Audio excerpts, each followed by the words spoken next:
All right, so welcome to episode number 15 of season 7 of Mindful Self-Discipline. My name is Giovanni Dinsman. I am a meditation teacher, author, and self-discipline coach. And every week, same day, same time, I run these classes on the topic of mindful self-discipline. They are all based on the book of the same title.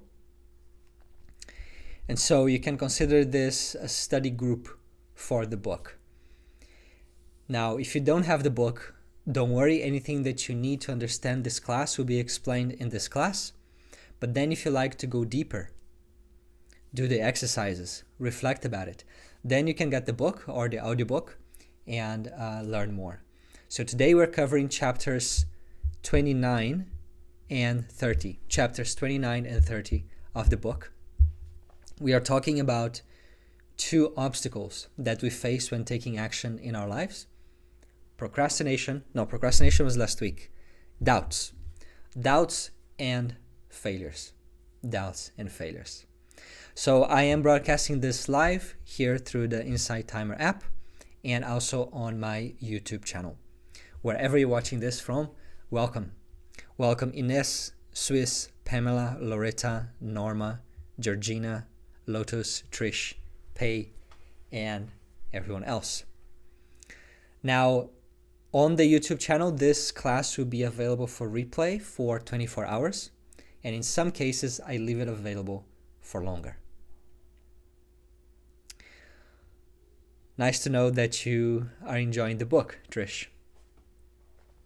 So, self-discipline is a term that many people misunderstand. They feel that it's pushing yourself, forcing yourself, beating yourself up. And that is because the way self-discipline is being taught by most people these days. I call it the military self-discipline. It's very forceful in nature. It's all about mental toughness. The way I teach self-discipline is that self-discipline is something that you're doing for you. You're not serving self-discipline. Self-discipline is there to serve you, to help you live your best life, to help you be your best self, to help you live aligned with your core values, whatever they are for you. And when you live life like that, you live a life that is deeper and more fulfilling. So mindful self-discipline is based on awareness. Now, awareness and willpower, these are the two wings of the self-discipline bird, so to speak. These are the two pillars of this work. Well, I'm not going to use the word pillars here because I use the word pillars for something else. But awareness and willpower are the two skills of self-discipline. The difference is that with mindful self-discipline, it's awareness first, then willpower. The more you cultivate awareness, the more you are aware of your aspirations and what they mean to you and why they are important, the easier it is for you to remain on track. The more you cultivate the skill of awareness, so that there is some space between you and your thoughts, your emotions, your memories, your triggers, then you will have more freedom. More freedom for what? Freedom for you to live aligned with your values, for you to prioritize the things that are most important, so that the gap between how you want to live your life and how you actually live your life diminishes. Self-discipline is that bridge. And this space between you and your thoughts, emotions, triggers, this space is the space of your freedom. If you have this space, then you can do what's meaningful. That your impulses, your thoughts, the environment pressure may be pointing you to go left. But if your values are pointing you to go right, if your aspirations are pointing you to go right, you go right. Now, this is only possible if you have trained that skill of awareness. In mindful self-discipline, there are three pillars: aspiration, awareness, and action. And we have spent 4 classes discussing each of these pillars. In the book, each of them is about 90 pages.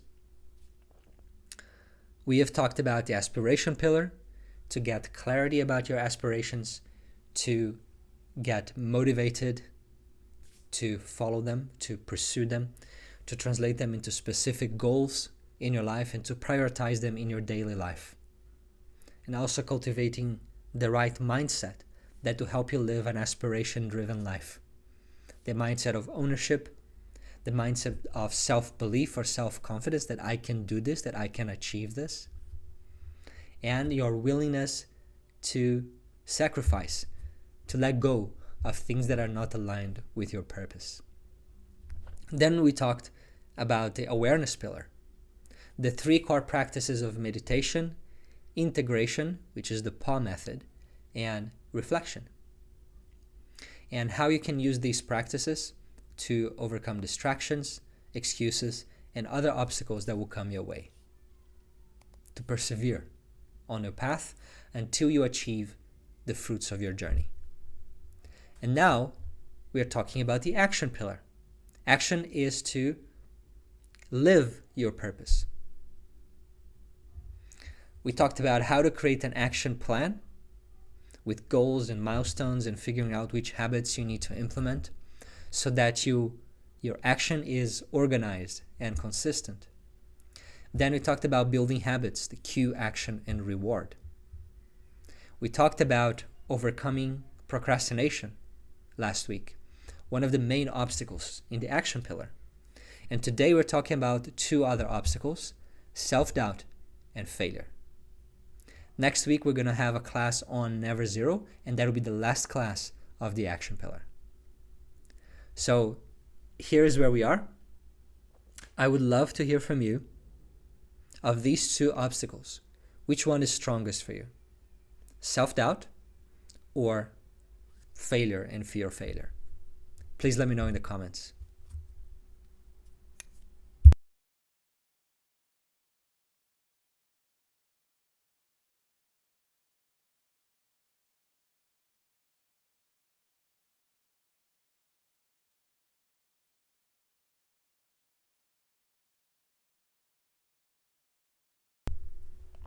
Okay, it seems that about 60% are voting for self-doubt and 40% for failure.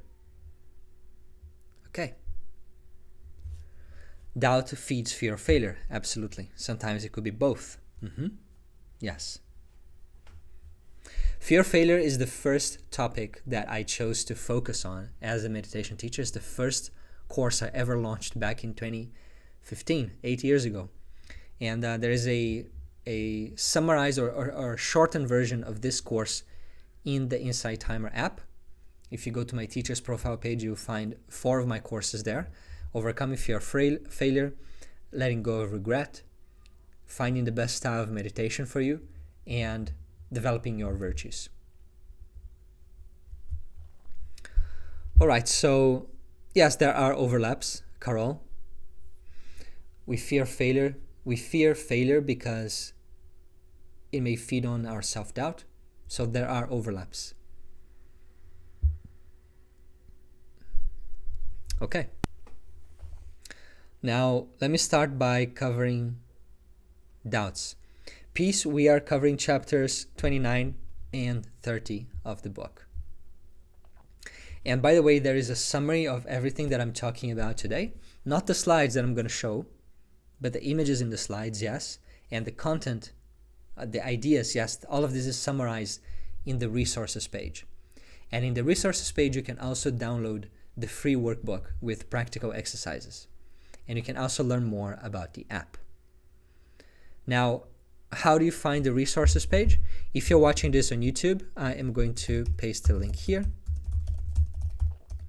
And if you're watching this on Insight Timer, you can search for my name in the app, in the Insight Timer app, Giovanni. That would take you to my teacher's profile page, and the link is in my bio. All right. So let me open my slides. Here we are.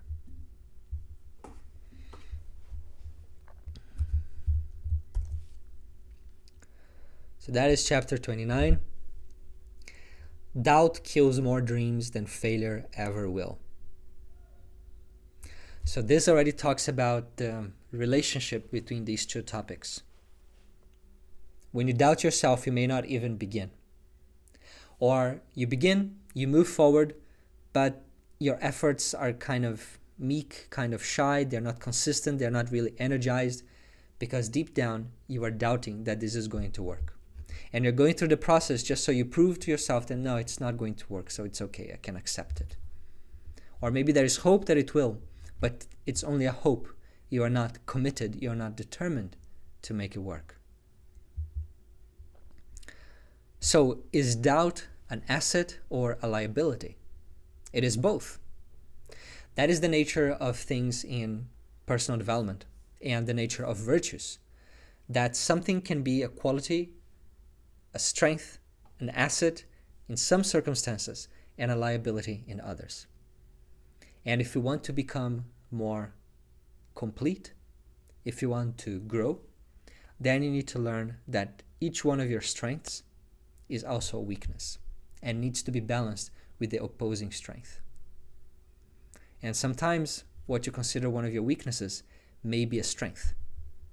So we're going to talk more about virtues and balancing them toward the end of the series.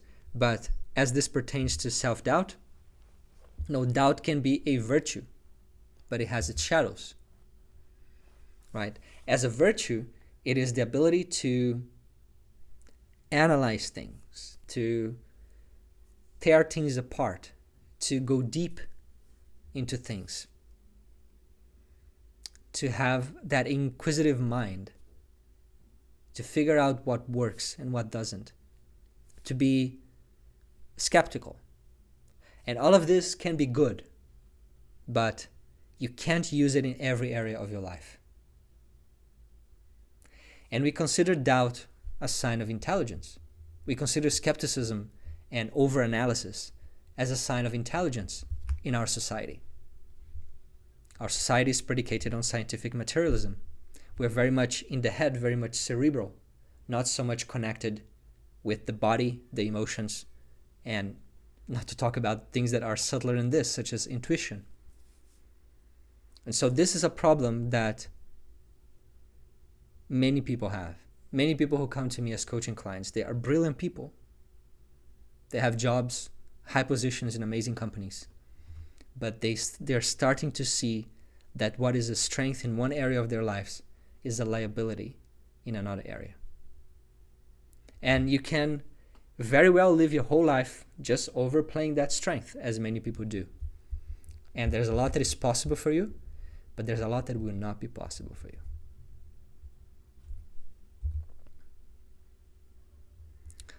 Is the analytical mind the only tool you have? And if that is the case, then that will limit the type of life you live and the type of experiences you have.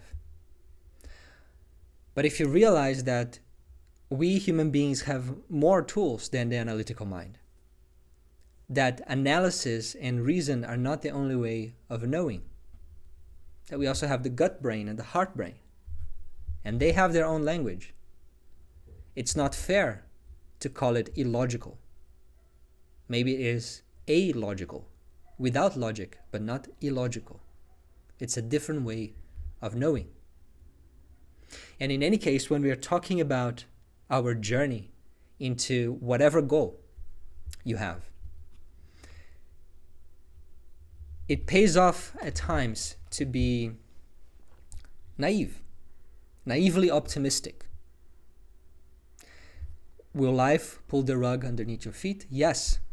But if you can maintain that optimism without over-doubting, without seeing all the ways that this could go wrong, then you can make it happen. You can get back up. And failure need not be terminal.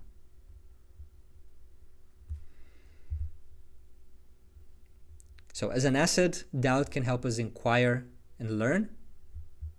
As a liability, it brings hesitation. It dissipates your energy. It destroys your conviction and confidence. Suppose you have a goal. You want to do something you have never done before. Maybe it is writing a book. Maybe it is starting a new career. Maybe it is moving to another city or another country. Maybe it is breaking up a relationship and trying life on your own. Maybe it is making a risky investment that your heart feels is the right thing. Think of a journey you want to take, or that you're taking but you're not really there. Are you more likely to succeed if you have complete conviction? This is going to work. I will be able to write this book. I will be able to make this move, and it's going to be great. If you have this conviction without any doubt, you will try much harder. You will put your best foot forward. You will persevere beyond what would be reasonable to persevere, because you have that conviction. And then you will go farther than you would if you were doubting. If you were doubting, is this possible? Is this good? Am I gonna like it? Doubting the goal, or doubting yourself. Can I do this? Do I have the skills? Can I learn this? Or doubting the path. Will this take me there? Maybe it worked for them, but it won't work for me. You see, how do you feel as you begin entertaining these doubts? I'm not entertaining doubts in this moment, but just repeating these words to myself now, I already feel a little bit down, a little bit discouraged. The energy kind of goes down. And so that is the challenge of doubt. It dissipates your energy and destroys your confidence. The opposite of doubt is certainty. Certainty brings determination, motivation, and focus. If you read the biography of any person you admire, anyone who has achieved great things in any area of life, be it in the spiritual area, in the financial area, in the career, in a certain art or knowledge or science, they had some certainty about what they need to do, about what's possible. And that certainty was tested again and again. And they held on to it again and again. They had some faith. Faith is the opposite of doubt. Now, what is your faith? It's up to you. If you have faith in yourself, you will not doubt yourself. So I wrote this book about self-confidence that is coming out March next year. And as I was doing research and consolidating my knowledge and my experience in this topic, I realized that self-confidence is made of 5 elements. And one of them, perhaps the most important one, is self-belief. Because the opposite of confidence is doubt. So belief. You believe in yourself, you will not doubt yourself. Make sure that I'm still online. Yes. I'm usually the extreme opposite to naively optimistic, especially as it relates to my decisions. I'm very cautious. Yes. And again, being cautious is a virtue, but at times it can be a liability. At times it can be a limitation. So that's something that we need to pay attention to. And how do we know if it's a liability or an asset? Well, it's about discernment. It's about wisdom. And wisdom grows from learning, from observation, from reflection, reading good books, attending good classes. But it's not enough to read and attend. We need to think about it. We need to reflect. We need to make this knowledge our own. The knowledge that I'm sharing with you, most of it is not original to me. These are things that I have learned from multiple sources throughout the years. But what I'm sharing, I have made my own. Meaning, I'm not repeating. I understood, I digested, I implemented, I tested, I taught it. It works. Here it is. And so, wisdom comes from reflecting over your learning, reflecting over your experience, and little by little you develop that discernment of when being cautious is a good idea and when being cautious is not a good idea. When doubting is a good idea and when conviction is a better idea. So I already touched upon the types of doubt, doubting your goal. And the solution to doubting your goal, is this possible? Is this worth it? Is doing a strong work in the aspiration pillar, especially steps 1, 2, and 3 of this framework. If you do those 3 steps, you will have an aspiration that is clear, that is strong, and that is very specific. Now, doubting your path, will this approach work? Now, the solution is that you do some thinking, you do some research, and then you choose one approach. And when you choose one approach, it doesn't mean that you continue forever, because it might have been the wrong approach. But you have to continue for long enough for you to have some results. Now, what does long enough mean? It's not 3 days. Maybe 3 months, maybe 3 years. But during that amount of time that you have committed to that approach, you just follow it with complete conviction, with faith that this will work, that this has to work. And if it doesn't, I will learn from it and I will tweak and I'm moving forward.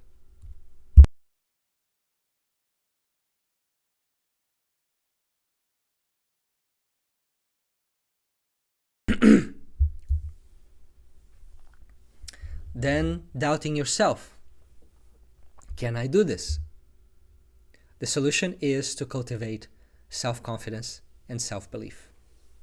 We have talked about this when we covered chapter 12 back in the aspiration pillar. So that's where you can learn more, or the new book that is coming next year. So that's just a summary of what we have talked about.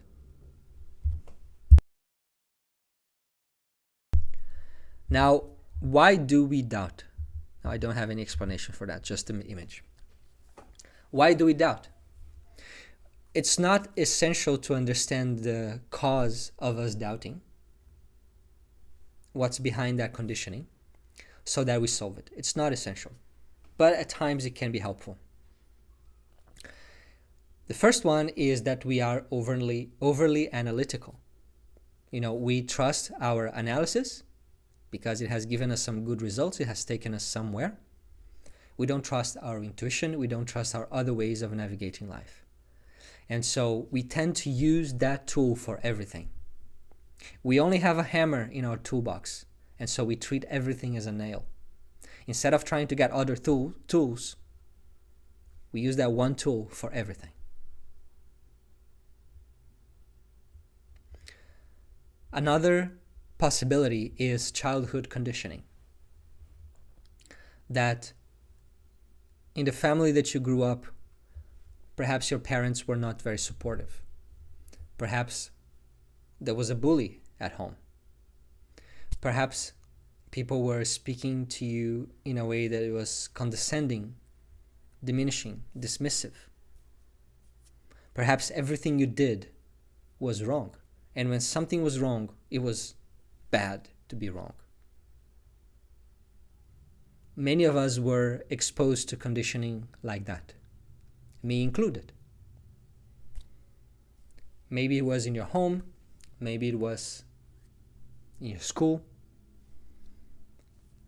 With this conditioning can come the habit of doubting ourselves, of doubting that whatever we do is going to work. The third one is big failure. Maybe you had a lot of confidence. You took risks, you took bold steps, you moved forward, you achieved some success. Then something happened and you had a big failure. You hit the ground hard. And that broke your self-confidence. That brought you to a state of confusion, that you don't know what to believe in anymore, that you feel uncertain about any other decision. You are afraid of feeling certain again because you felt certain and you fell and you hit the ground and it hurt. So you're afraid of feeling or cultivating certainty again. You forget to see that the successes you have had before was because of that certainty that you wouldn't have had without it. And I've worked with people who struggled from all of these causes of doubt.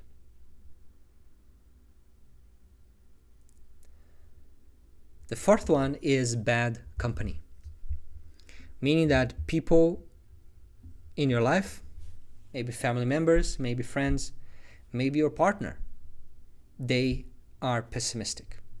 They are overly analytical. They don't believe that what you want to do is possible, that it's worth trying, or maybe they don't believe in you.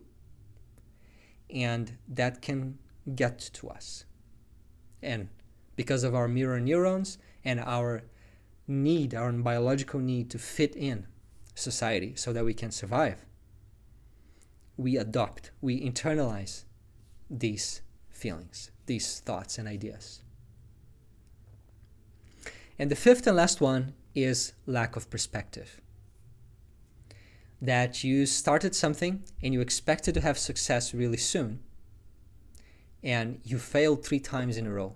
And now you're doubting yourself. Maybe this is not for me. Maybe I just can't. Maybe I don't have the talent. Maybe I'm too old, etc. It's a lack of perspective because you don't realize that many people have had similar journeys.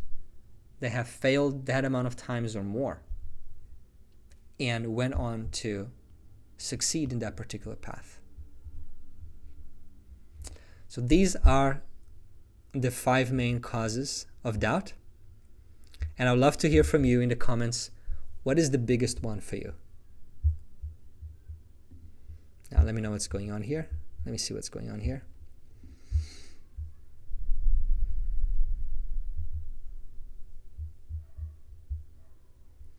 Analysis paralysis gets me every time.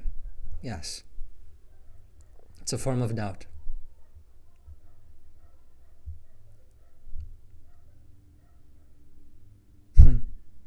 Failure need not be terminal. Yes, yes. When I'm in doubt, I go with my gut feeling. Is that a good idea?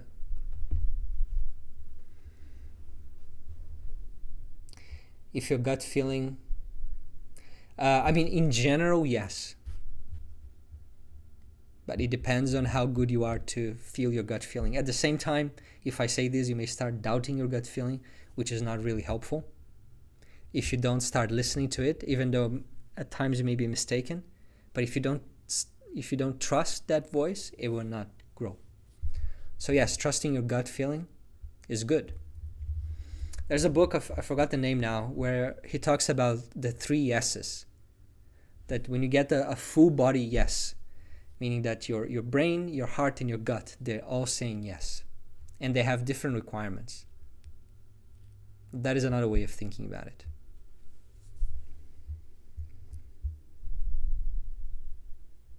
So bad company, big failure, financial, investment losses during COVID, ouch. Overly analytical, all of them. So it seems that overly analytical and then big failure in childhood conditioning.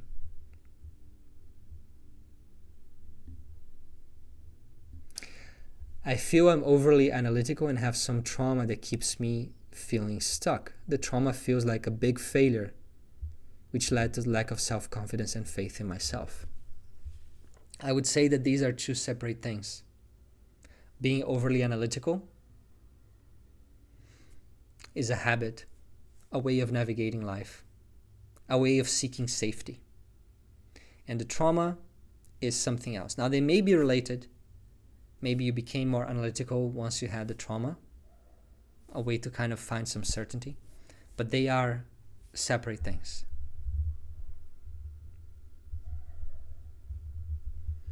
You know, I consider myself a very analytical person.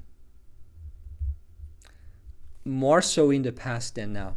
For me, it has been a journey of years to learn how to de-emphasize the analytical aspect and emphasize the other aspects, the felt bodily aspect, the intuitive aspect. And this has been a journey for me, and it's something that I grew a lot in, especially in the past 3 years. And I can definitely tell you that it feels better, for lack of a better word. It feels more true, it feels more complete, it feels more integrated. And at the same time, I did not struggle much with self-doubt. Me being overly analytical had other negative side effects of overthinking certain things. But this, for most people, I can see that this definitely leads to doubt.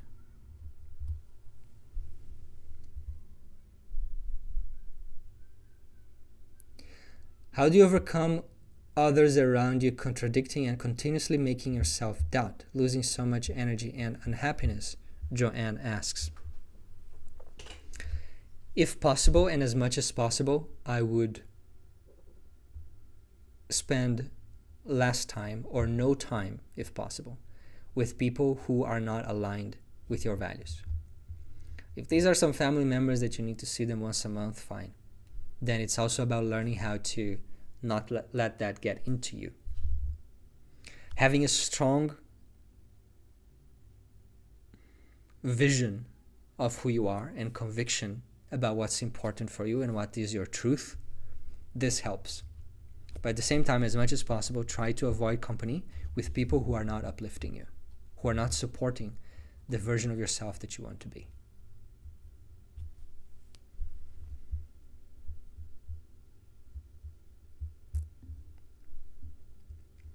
How does trauma play into this? I resonate with what you said. I've always been analytical, but maybe it's more fear of failure. I just feel stuck without taking action since my trauma. You know, in some cases, you need to go through the trauma healing journey before you can become more disciplined. At other cases, you can go through both at the same time, or just focusing on the self-discipline can help. One of the first readers of the book, she is a trauma therapist, and she said that mindful self-discipline was the missing piece because it's what helps people start a new life once they're beginning to heal from trauma. I've worked with clients who have trauma, and it's important to do that work to help that leave your system. Not only for self-discipline, maybe you'll be able to achieve your goals and build good habits regardless, but you will feel much better once you do that work. In the beginning, you'll feel worse because it's like opening Pandora's box. If you're working with someone who understands that process, then it's much better, but it still be more difficult in the beginning and better once you have completed the work.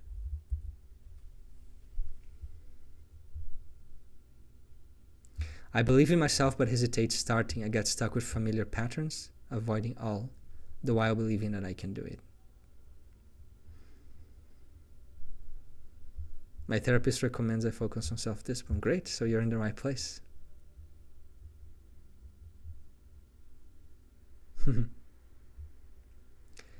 Can this count towards work continuing education? That's a good idea. Maybe I should look into it to see how it's possible to make that happen.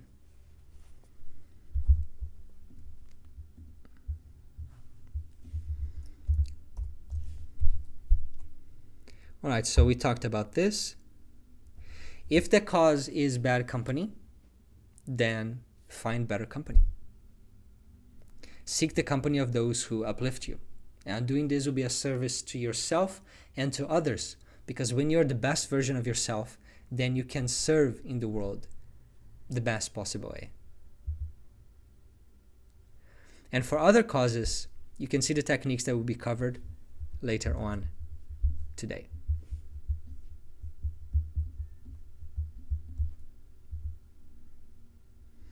Now, I'm going to cover 3 techniques for overcoming doubt. The first and main one is the not now technique. This is also useful for distractions, excuses, procrastination, fears. It's like a wild card technique that is useful across the board. One of the most important ones in MSD. Then remove your options. Now, it's a more extreme approach. it makes sense for a goal that is like the most important goal in your life right now, and you want to fully commit, then that is more powerful. And then gaining perspective. When you doubt your power, you give power to your doubt. When you doubt your power, you give power to your doubt. So don't doubt your power. Believe in your power. Then that voice inside of you may say, but Giovanni, I actually don't have that much power. Like I can't do this and I can't do that. That itself is doubting your power. The way you feel about yourself, the way you think about yourself and see yourself, that changes the very self you're looking at. And so you don't need to wait for the change to happen so that you can see yourself that way. You see yourself that way so that the change happens.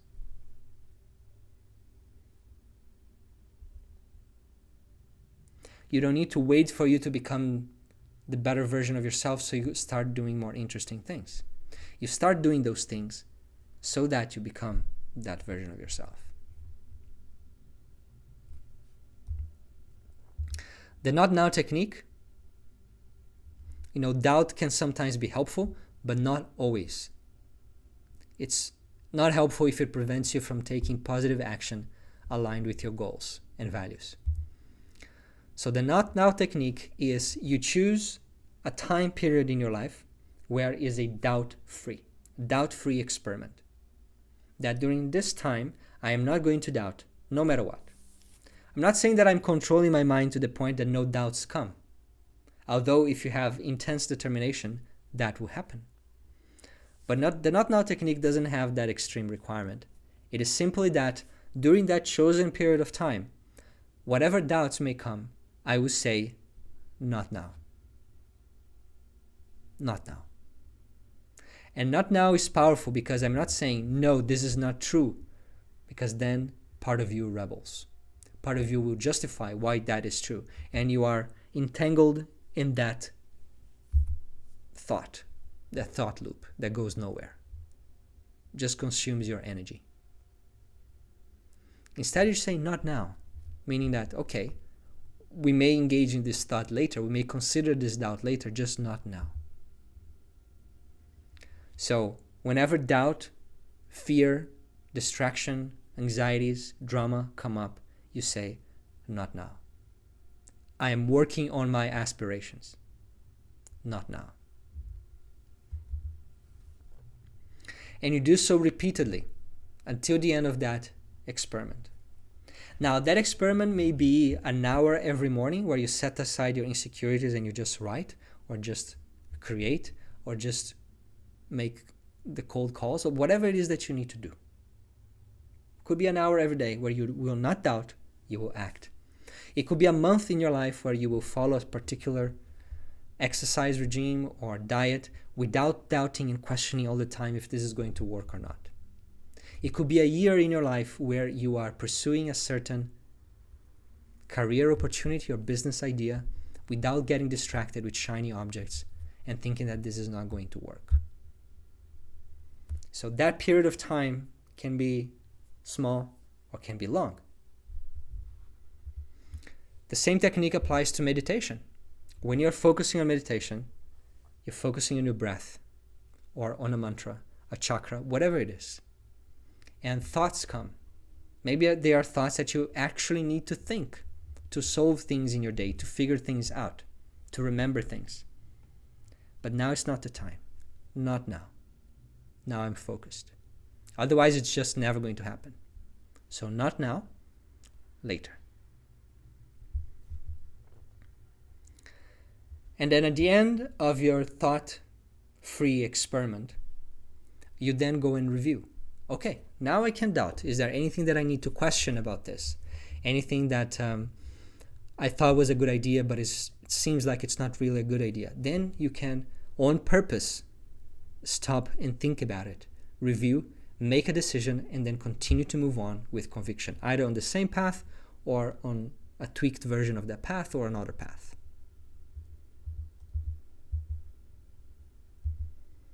So during that doubt-free experiment, you focus wholeheartedly on your task with conviction and enthusiasm. Enthusiasm is an interesting word. En means within. Enthusiasm it comes from theos, God. So it's to have God within you, to have the divine within you, to be filled with that type of energy when you are enthusiastic. So if you do what you have to do in your life, or what you want to do in your life, with focus, conviction, and enthusiasm, that's where the best results can come. During that time, trust that you are in the right path, that you can do it, that it's going to work. And if it ends up not working, if it ends up not being the right path, fine. You go and make a tweak, but at least you gave yourself the best shot. And you snooze all doubts in the meantime by saying, not now. Oh, Giovanni, what happens if then the same doubt comes back after 2 minutes? Not now. Or maybe it needs to be stronger with more willpower. Not now. And then focus immediately. And little by little, you gain greater mastery over your mind. Not to make it so that that doesn't arise, but at least to create this bubble around you, that when I'm inside this bubble, I'm just focused, and then later on I can rethink things. So you keep using not now as many times as you need. And you focus all your energy on your goal, on your positive action, and snooze everything else. The idea is act first, doubt later. Because if you doubt first, you may never act. And then you will never really know. And that leads to regret. That what if I had tried? What if I had given my best? What if I was not held back by fears and I had made that choice? And you will never know. And when our mind is full of these what ifs, it's not a happy state.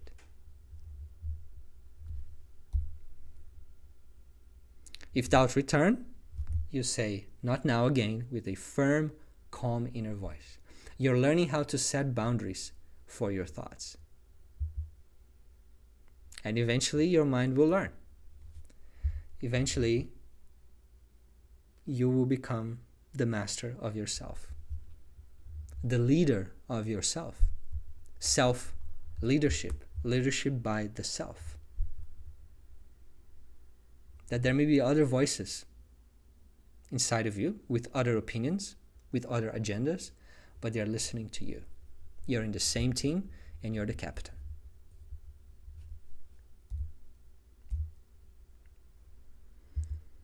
Okay, we've talked about this. Now, how long we've talked about? Not now is a vacation from your self-defeating mind. Think about it like that. You don't need to solve all the negative patterns and mindsets that exist there. I mean, it's a good idea to do so, but that takes time.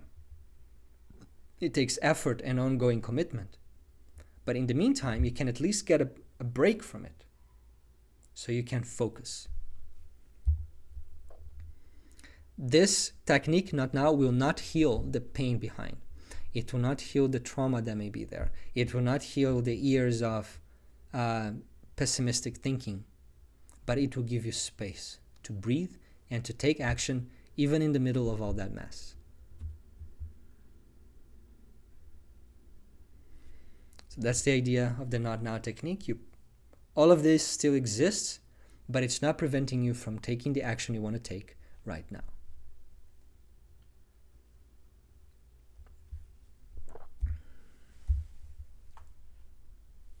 So here's my question for you.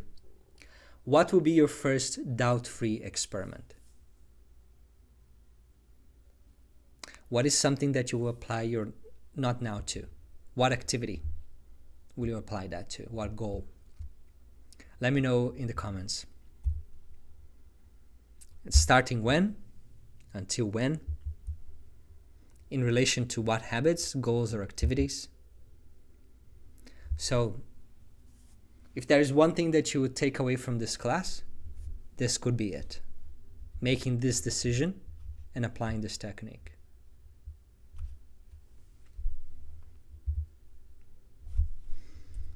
All right, let's move this later.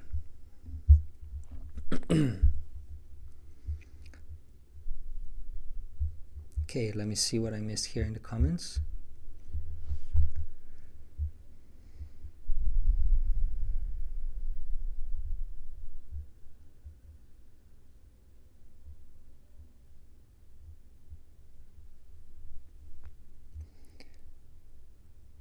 Has been the single most helpful tool from your teaching. It is a wild card. Wonderful. Welcome, Heidi.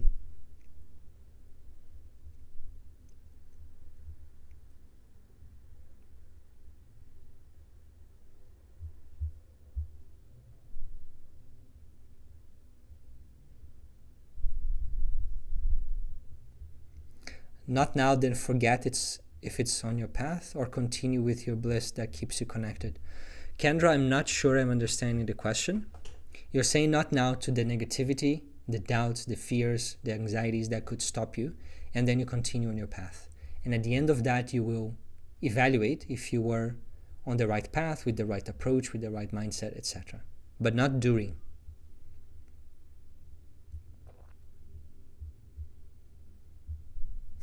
Okay. So glad I joined today. Wonderful. We have these classes every week. Yes, not now to every doubt while following your bliss. Before giving a trauma training, doubt-free power hour 10 to 11 every day. Yes. Finishing my degree. I've got an opportunity coming up to make another financial investment, which was scaring me, but I'm still considering it. Use the not now technique when self-doubt comes up. And making a focused list of action I need to take. Yes. Every time I want to react and have regrets, I would say, not now. Yes. Doing many small tasks feels a greater sense of accomplishment, clear focus and intention. Yes.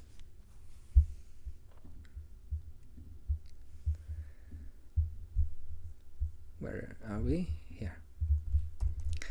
If you hear a voice within you say, you cannot paint, then by all means paint, and that voice will be silent or silenced. Vincent van Gogh. So this is the idea of not now technique, that those voices could be there, but they don't need to run the show. You can still take action on your aspirations, even when the doubt comes, if you learn this trick, not now. Now I should write a book called The Power of Not Now. But I don't like to write books that go on the same that play with titles of other books. But the power of not now. The power of not now is the power of you living aligned with your vision. The power of making a future here in the present. Now the second technique, remove your options. There is this quote from Sun Tzu, who wrote The Art of War millennia ago. And he said, when you surround an army, leave an outlet free. Do not press a desperate foe too hard. So this idea is that as they are surrounding the enemy, they would leave an outlet open to give them the illusion that they can escape. Because if everything is closed and they know that there is no escape, they will fight with the might of despair. They will fight with every ounce of energy, if we can say that, every drop of blood that they have, because there's no other option.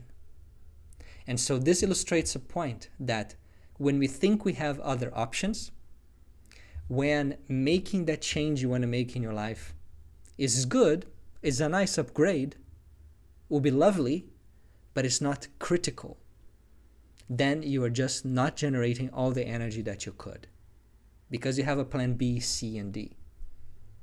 And so plan A doesn't need to work. You would like it to work. If it's easy, it's going to work. But if it's very hard, you will default to going to plan B. But if you don't have a plan B, then plan A must work.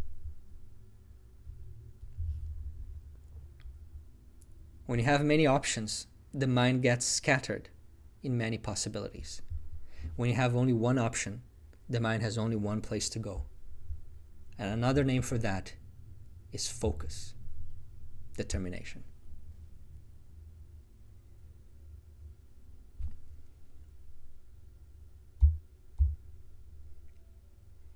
Now, using a less martial analogy and a more spiritual one, the Buddha says, meditate as if your head were on fire.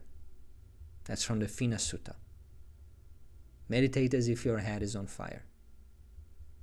Now, if your head is on fire, you're not thinking about lunch. You're not thinking about the conversation you're going to have this afternoon. You're not thinking about what your brother told you yesterday.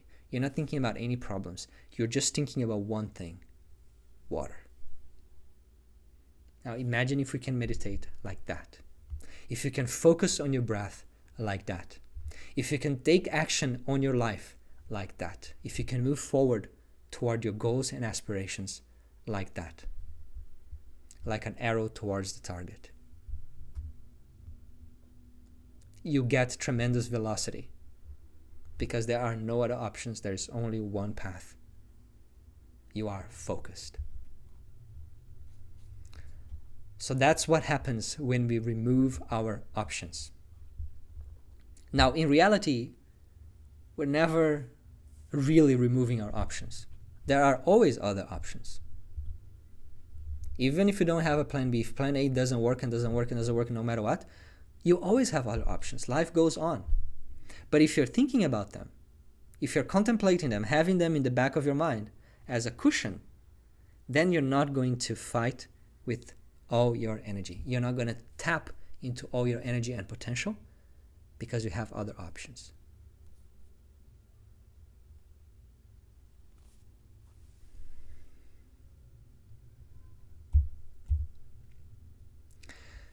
When you have no other options, you are 100% focused. Now, how can you generate that fire for change? Remove your options. Now, as I said, this is an extreme technique, and it is for those goals and aspirations that are most important in your life. When people are struggling with the bad habit, for example, alcohol or smoking or whatever it is, there's a point, for the big part of their journey, they may be wanting to quit, but if they don't quit, it's not the end of the world. But there's a point where they hit the ground hard, and it cannot get worse than that. That is, and they don't want to be in that place anymore. Being in that place again is not an option. Then the journey begins. Then they get success. They break that habit rather quickly because now there's no other option.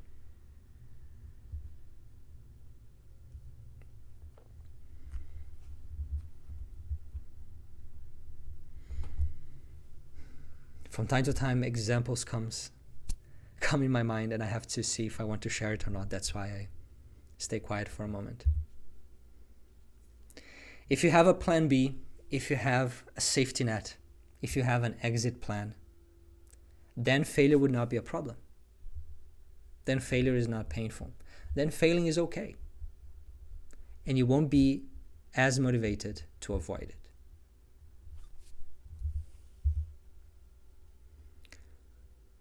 Look at this image. It's very difficult to walk the rope, the tight rope. But in this case, if he falls, nothing is going to happen. Good, he is a beginner. He is going to fall. It's supposed to be like this by default. But this is a metaphor. Compare that to this. She cannot fall. Game over. Well, it seems she's wearing protective equipment, thank God, but still, you get the picture. In this second option, you cannot fall. Falling is not an option. Failing is not an option.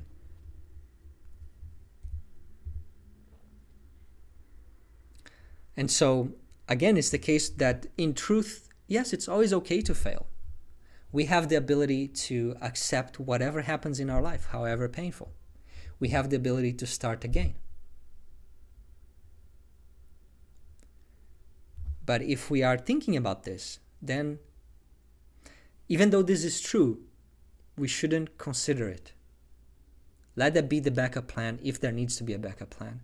But don't move forward with the backup plan in your pocket. I hope you're getting this nuance.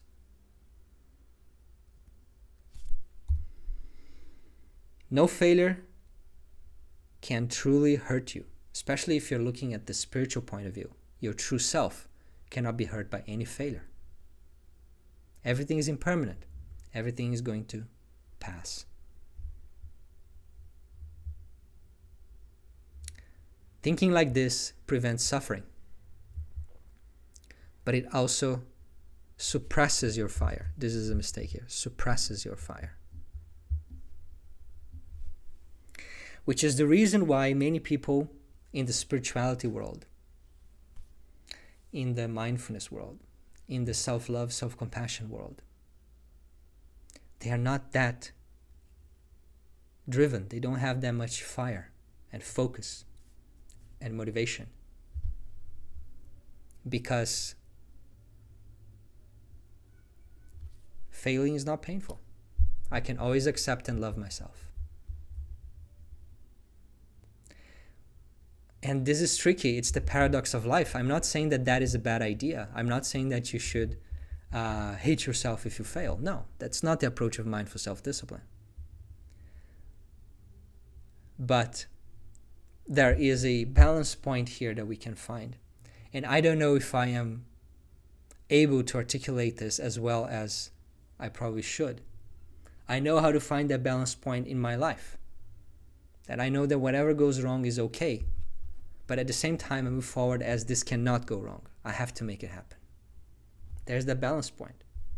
And so there's no suffering and anxiety, but at the same time, there is full fire and focus.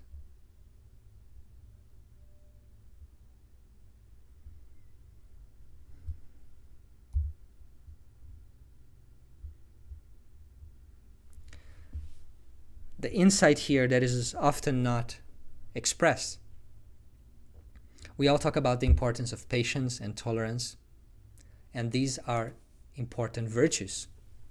And like I said, every virtue casts a shadow. At times, being patient and tolerating is the right thing to do. And at times, is something that just cools down your fires.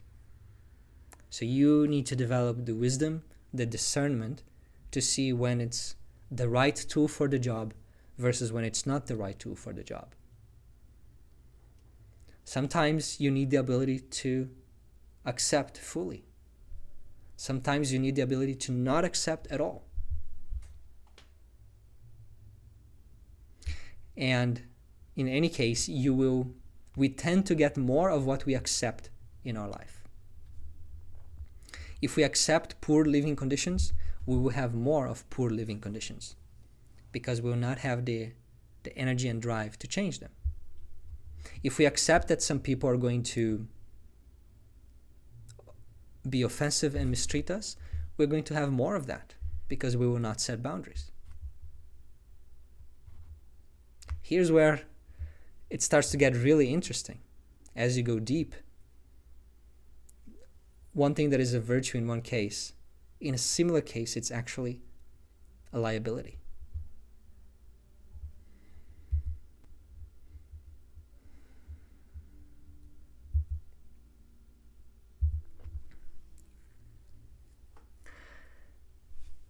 Let me just have a look at the comments for a moment.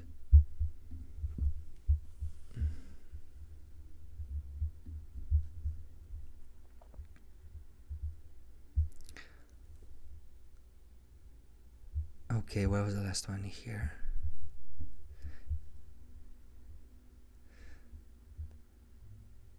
That's a catchy title for a new book, The Power of Not Now. I want to start writing or giving talks on social media for years on educational issues, and I didn't know where to start. The Not Now approach sounds quite helpful. Wonderful. Shiori, the world needs what you have to offer, and it's great that you found something that allows you to move forward.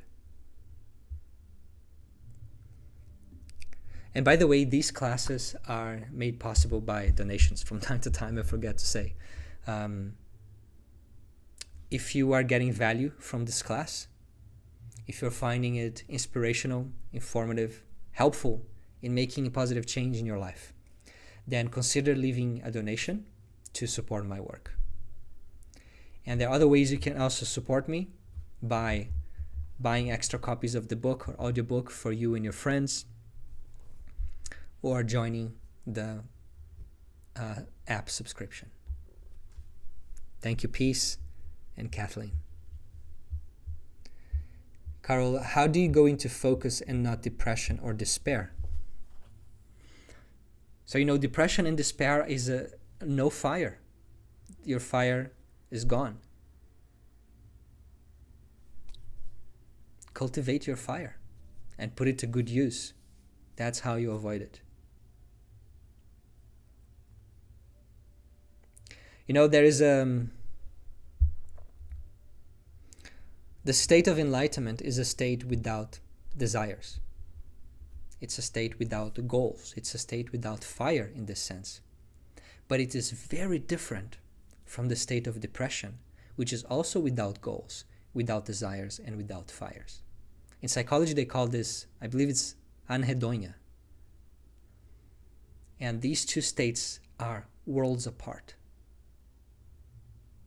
although they have that external feature the same. But you don't get there by cooling down your fires and suppressing your desires. At least not in the spirituality that I have learned and practiced.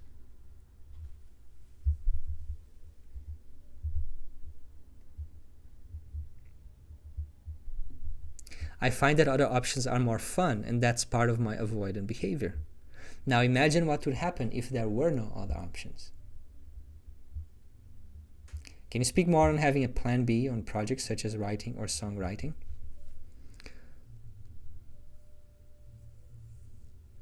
I'm not sure I understand the question. So having no plan B doesn't mean that you quit your job right now and you burn the bridges so you can never go back, and you make sure that either you make it as a songwriter or you cannot feed yourself. It doesn't mean that, although some people have done that and that has given them all the focus and motivation they needed. But that's not what I'm suggesting. You can still have options, but you're not thinking about them. In your mind is like, I have no options. I don't want to think about them. This has to work. That is the feeling that we want to generate. Focus is that this has to work. All my energy pointing the same direction.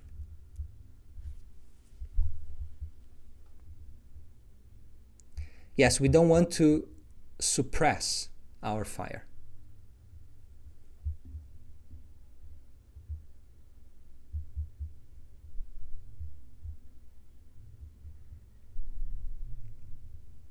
Can you provide an example about Plan B? Not sure I understand. Okay, so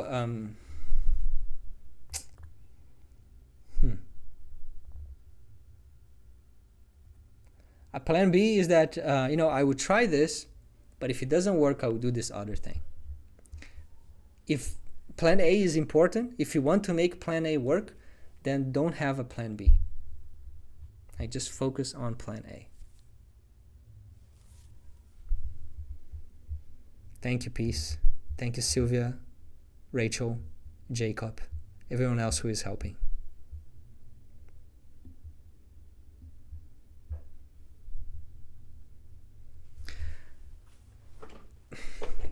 Yes, perhaps I'm very old school about this, but In the past, you would marry one person and then you have to make it work because divorce was not an option. And I don't think that that's a good idea. I think divorce should be an option. But the fact is that if there's no way out, you are forced to work on the relationship more. While these days, especially the young generation, they start a relationship and after 5 days or 5 weeks, whatever, if at the first fight, at the first thing that is not working, they give up because okay, I have another option. There's 1,000 people in Tinder that look interesting. And so you never really develop commitment and depth and work on yourself and build something together because there are always other options. And so at the first opportunity of something being difficult, you will look for the way out. While if the way out doesn't exist or it's not easy, then you will continue, you will persevere, you will work things out.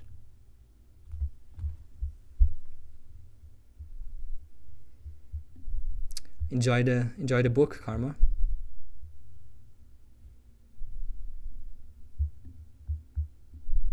Okay.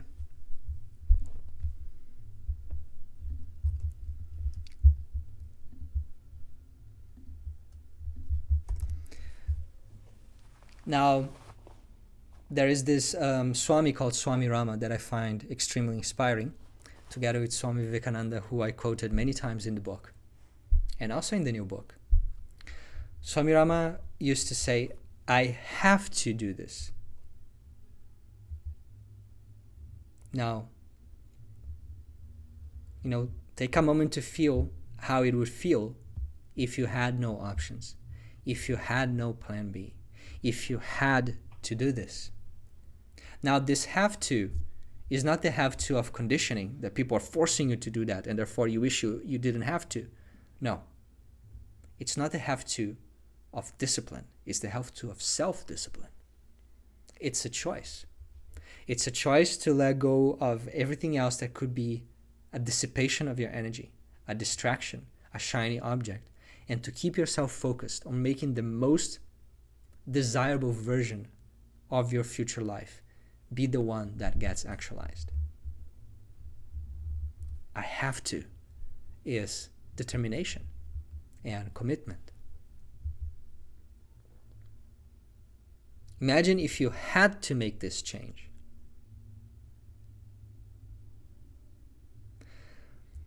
When I became a dad, I was not comfortable holding a newborn baby. I was so afraid that I would drop her. And that was not an option.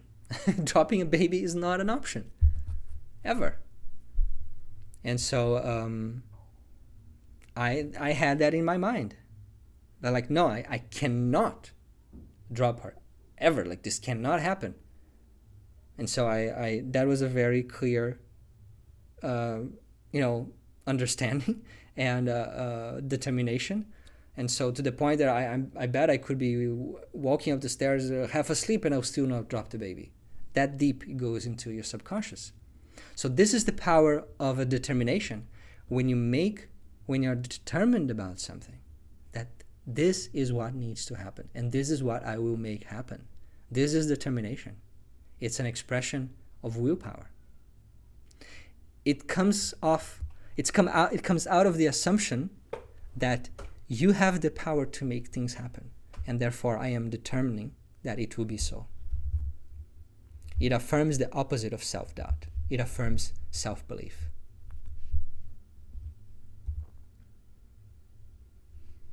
Feel the fire that you have when you cultivate. This is not a switch that you turn on and off. It's something that you cultivate little by little.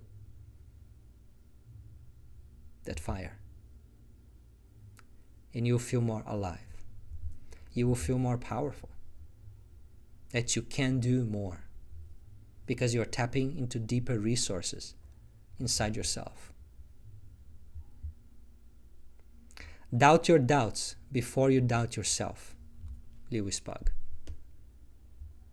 Doubt your doubts. Why should I believe you? Doubt. You are a party pooper. You always come and destroy things. That is what you do. You tear things apart. No matter what. And no conviction will ever be good enough for you. You will always find a way to doubt. Doubt is never satisfied. At a certain point, you just have to choose conviction. You can do that after a lot of pain and effort and time, or you can do it now.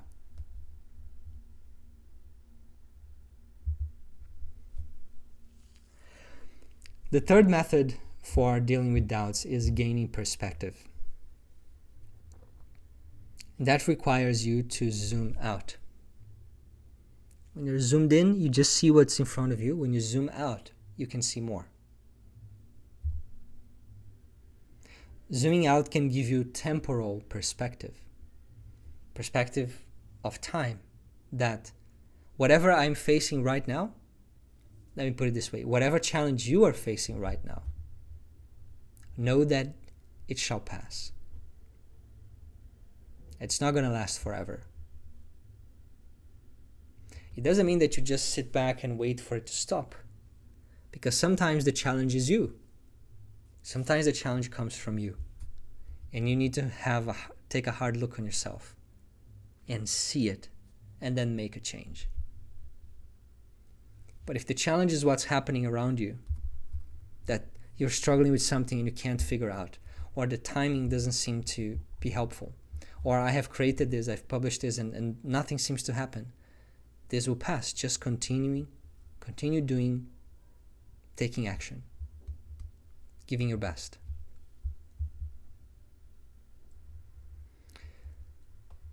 Also, zooming out allows you to adjust your expectations.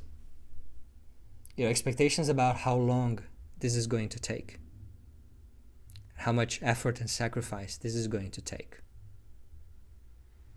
And when you expect that, when you let go of false hope syndrome, which we've talked about repeatedly, and you focus on, okay, this might take longer than I expected and require more effort than I expected, but it's still worth it. So that helps you gain perspective. That if you started writing or learning Spanish or learning how to sing or trying a new career and learning a new skill, and you are not making progress, then it's natural to doubt yourself. Maybe I won't be able to do it. Maybe this is just too much for me. But gaining perspective means that you zoom out and you say, no, it's just been this amount of time. It's not enough for me to say that I can't do this. Let me continue trying. Let me get help. Let me get a mentor. Let me try in a different way. But let me continue the journey.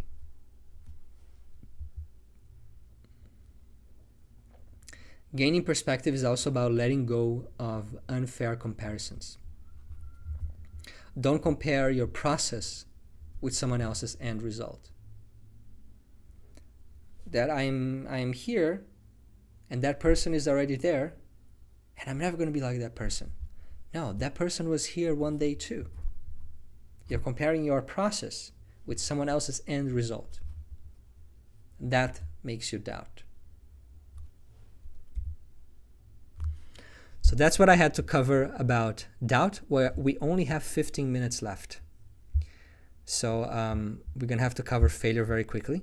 But I think doubt is the bigger obstacle, and it's much connected to failure. Let me see if there are any other questions.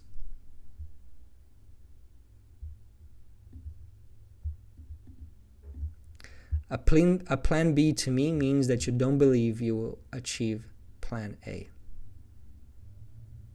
Yes. You are creating a plan B so you feel okay in failing in plan A.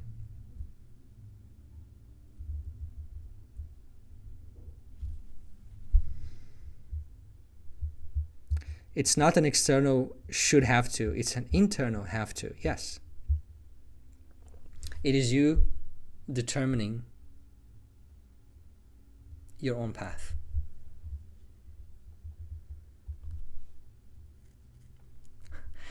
Yeah, so many people like to say, I get to do this or I got to do this.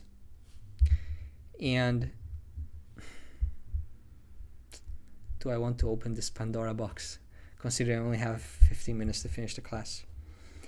Well, use whatever works for you. That is the bottom line. But for me, when I tell myself, I get to do this, like, okay, sounds interesting. I have an opportunity to do this. I get to do this. I get to write another book. Great, I feel like I want to write another book. But I also feel like doing other things. Now, if I have the sense that I have to write this next book about focus, eventually I'll write a book about focus. I have to write it because it's inside of me and it's going to be good, and many people need to hear this, and then more people will also come to mindful self-discipline.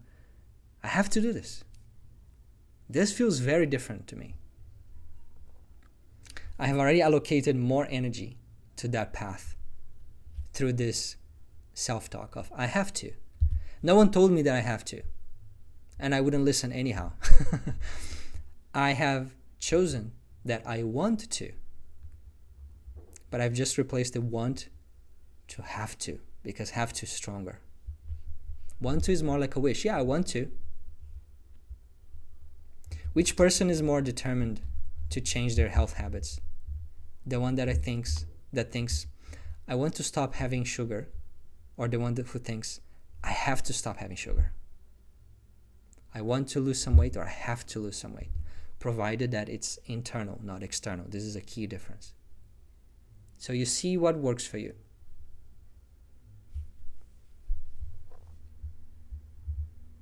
Use the baby example, that was great. Yes. It's not, I want to not drop the baby. Okay, good, but I'm not sure I can give it to you yet. You want to not drop it. I have to never drop it. Okay, yes, good. That's the determination. I want to do my best. It's different from I will do my best. I want to is a wish. It's an intention. I have to is a determination. It's a commitment.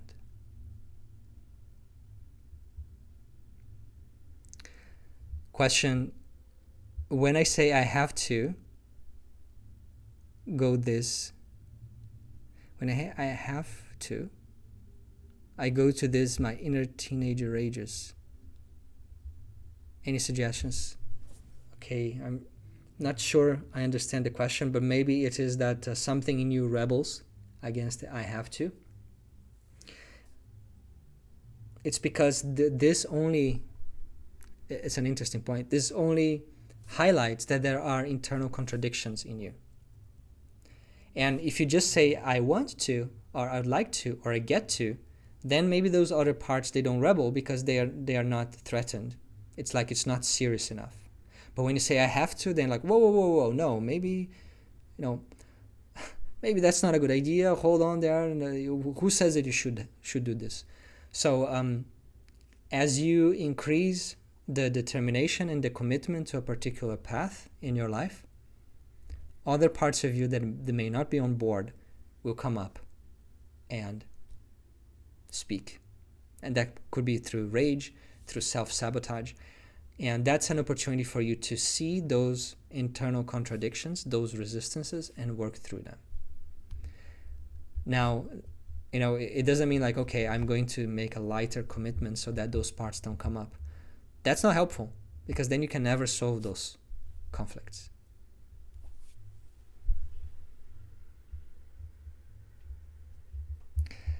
But I am sharing based on what I have studied and what I have found works. It could be that the reason why there is some resistance to I have to, it could be that it just has a different feeling to you. But it could be, and if that's the case, then choose the word that works for you. But it could be, and that's where I would place my bet, that you're having this resistance precisely because this works.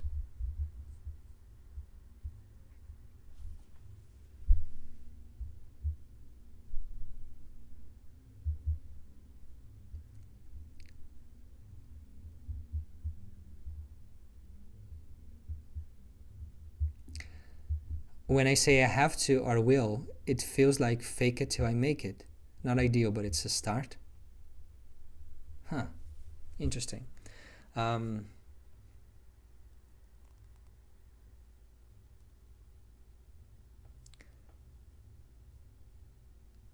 you say I have to or I will, it feels like fake it till you make it.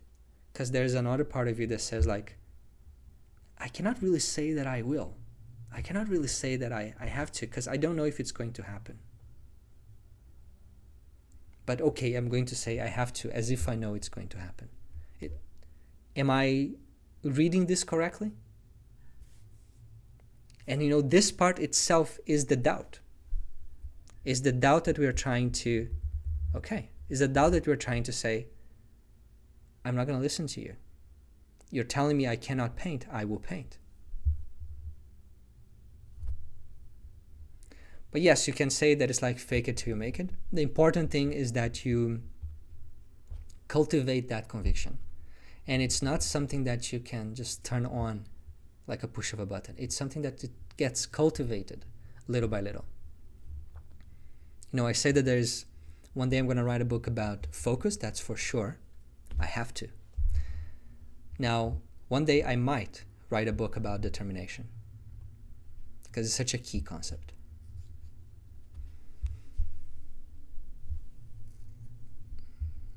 I owe you a beverage of choice.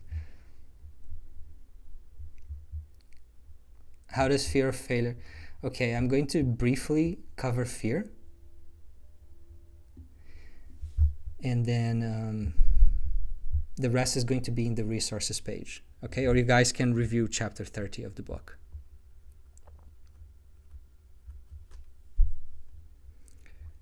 This right here fits exactly with how my mind works. Like, okay, I know it's not going to work.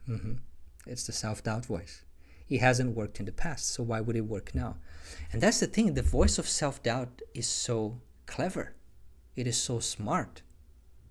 You can even call it intelligent, perhaps, although I would not use that word in this way. But it's not wise, and it's not helpful. It has many reasons. It is very smart. It can come up with all this rationalization of why you shouldn't go wholeheartedly into this because you may fail, and it has happened before, and it's going to be painful, blah, blah, blah, blah, blah. Shh, not now. I'm doing something important here. Otherwise, there is no end to doubt. The devil's advocate. Yes. Doubt is a poison. Doubt is a virus. It multiplies itself. It's often hard to pinpoint. Now, I'm giving this talk here, or this class, and I'm going into the nitty-gritty and giving examples and talking about the nuances. So maybe now you can see more clearly how this voice of doubt plays in you. But otherwise, it's sneaky. It's hard to even identify it at times.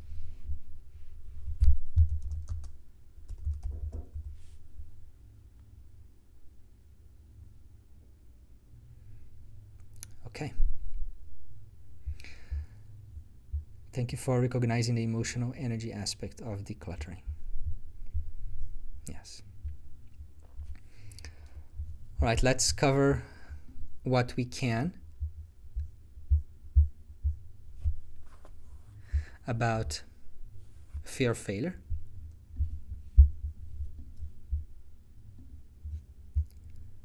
In 5 minutes, everything that you need to know. So that's chapter 30 of the book. Fall down 7 times, get up 8. Nana korobi yaoki. It's a Japanese proverb. And the idea is that in any path, you will fail many times.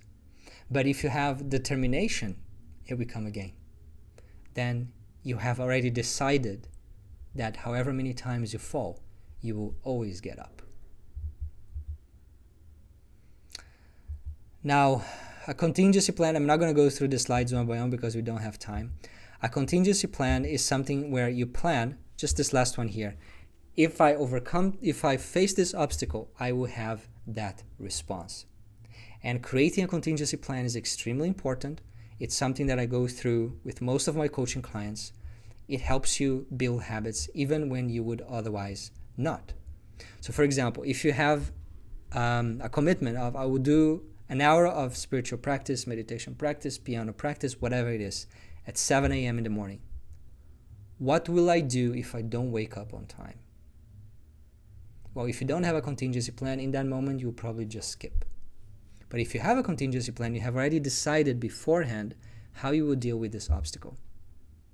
Then maybe it is, okay, I'll do it in the evening after work. What do I do if I feel extremely sleepy? I'll cut it in half, but I'll do it nevertheless. Or I'll have some tea and a shower to wake up, and then I'll have my practice. What if I don't feel in the mood? Well, then I'll remind myself that I don't need to be motivated for it in that moment. It doesn't depend on my mood. It's a commitment. What if I am traveling? Well, then I know I need to plan accordingly the night before so that I make time for it, that I'm one step ahead. What if my phone rings in the middle? Well, maybe I need to leave the phone in airplane mode so that I don't get distracted. What if I forget? Well, I need to create alarms and reminders so I don't forget. So as you see, if you don't go through this exercise, you have the assumption that, all right, I'm just going to make an intention, set an intention for doing this habit, and then it's going to happen. But no, you're going to face many different obstacles. And in the pressure of the moment, it is very unlikely that you will make the choice that will advance your cause. You will very likely make the choice that is easiest. But if you have already prepared in your mind that when this happens, I will do that so that I can continue to get a +1, then it's much more likely that you will remain on track. Okay, so I'm not going to go through all these examples. Now, contingency plan helps us to not fail, helps us to avoid failure. Now, failure will still happen in different things at a different rate, but it will still happen. So learning how to fail gracefully is an important aspect of self-discipline.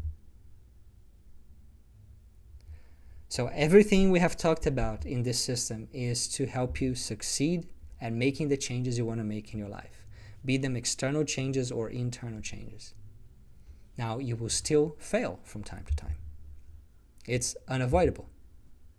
Now, when that happens, you can deal with them in a way that causes you emotional suffering, that you're beating yourself up, you feel guilt and anxiety and doubt and shame. Or you can deal with them with mindfulness and self-compassion, knowing that failure is only feedback. Failure is not terminal unless you let it be. Failure says nothing about yourself. Failure is not a definition of who you are unless you allow it to be. If you say, I have failed at this, therefore I'll stop, well, fail has become terminal for you, and failure became a definition. Now, if it's just fall down 7 times, get up 8, I'm getting up 1 more time, then that's not terminal. And it doesn't tell you who you are and what you're capable of. Failure tells you where you are. It doesn't tell you who you are. It tells you you are at this stage of this process, that you are still failing at this thing. When you are at a more advanced stage, you will not fail at this thing anymore. You will fail at something else. As long as you are aiming to grow and expand, you will always be failing at something. To fail at something is a sign that you're trying. It's a sign that you're pushing your boundaries, that you are growing. If you're not failing, you're not growing. So failure is not a bad thing. We need to learn how to fail gracefully. We need to learn how to absorb failure with a more positive mindset and emotions. And I have a course, Overcome Fear of Failure. It's part of the Insight Timer app. It's also part of my Mindful Self-Discipline app for those of you who are members. And in the MST app, there's also a meditation called the ALFA Method that helps you process a failure that has happened or maybe is happening in your life in a way that is more positive, with more compassion. So shame is not an effective response for most people because it creates a state of emotional distress. And some weeks ago we talked about how a state of emotional distress makes us seek relief, makes us seek to soothe ourselves. And we do that typically through things that are instant gratification and not helpful. It's the same thing with other negative emotions or states such as self-criticism, blame, or guilt. I'm going to skip this because we don't have time. I'm just saying that for some people shame can be helpful, but it's usually not the case. If shame leads you to be driven to take positive action, then you can use it as a fuel if you want to.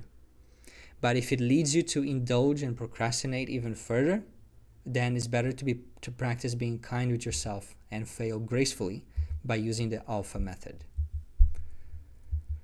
Now, don't have time to cover all of this, but ALFA is short for acknowledge, learn, forgive, and act. And as I said, there is a guided meditation for this in the Mindful Self-Discipline app.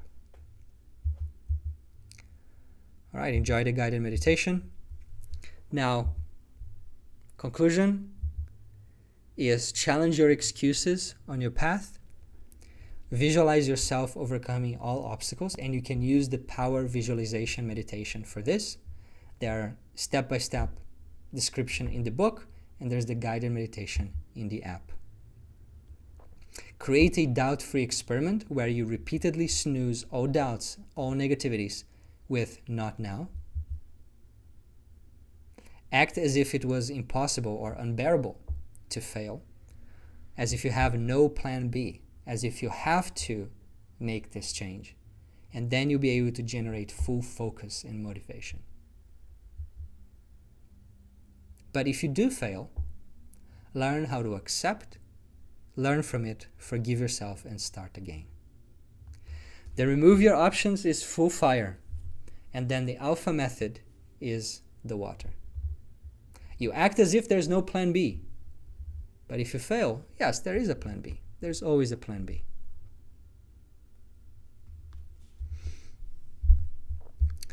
All right, my friends, this is what I had to talk about today. We spent 80% of our time talking about overcoming doubts and the rest about failure. And I think this was a good choice. Doubt is a deeper problem. If we have no self-doubt, then failure is not an issue.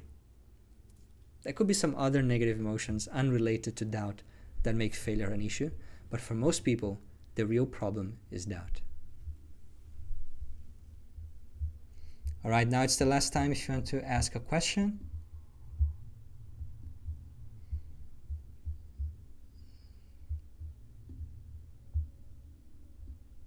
Okay, now I see the gentle firmness. Yes. So this is the thing, sometimes the technique needs to be shown, not just explained. And in the book I can only explain. But in these classes, in the videos on YouTube, in the guided meditations, then I can show. Wonderful. Now, before we go, I would love to hear from you. What was the biggest takeaway for you today? What is the number one thing that you want to make sure you remember from this class and you apply it in your week? Please share it in the comments.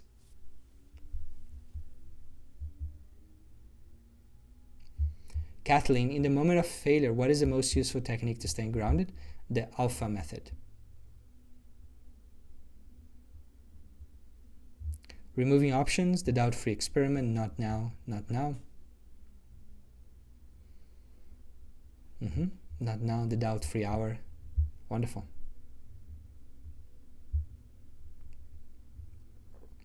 I'm choosing, say not now. Focus and intention on the task. Not now, Satan. That is strong. reframing failure into growth and restart, removing your options. Yes. Yes. I'm about to order not today. Yeah, okay. The moment you allowed us to think about our own journey on the Not Now application. Yes. So thank you for your questions, and for those of you who have donated, thank you for supporting my work. It is through donations that these classes are supported, and that I can come here again and again every week. Now, there were 276 people here today. It seems that the numbers are increasing. You guys are telling your friends. Everyone knows someone who is not disciplined and needs this. Thank you, Lauren and Georgina, for the donation. When the inner critic and inner rebel teenager comes up and say it's okay and do the ALFA method. It depends if they're coming up. It depends on which point of the journey they are in. Are they in the point where you want to increase your fire? Or are they in the point where you actually need to cool down a little bit? So perhaps that is a good way to think about the balance between the two. If you want to increase your fire and they are hindering you from increasing your fire, right, then you need to just focus on doing that and say not now. If they're coming at a different time of the journey, then that's where you use self-compassion and those water energies to replenish yourself so you can begin again.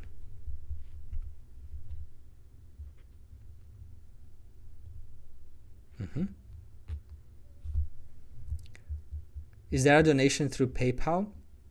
Yes, there is. If you go to paypal.me/live-and-there, that's how you can donate.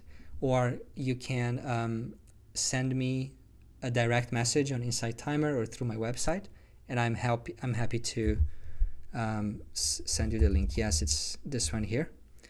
Live and There, that's the name of my first website before Mindful Self-Discipline. Thank you, Therese. So next week, we are going to have the last session, the final session of the action pillar. And that is on chapter 31 of the book, for those of you who like to read the chapters before. And it's about the never zero commitment. It ties in a lot with the idea of determination that we talked about today, and also with the idea of the not now technique. That during that never zero commitment, you are not nowing everything else. It has to happen. There are no other options. So it ties in together a lot of what we have talked about today. Now, these classes every week is where I do a deep dive in mindful self-discipline.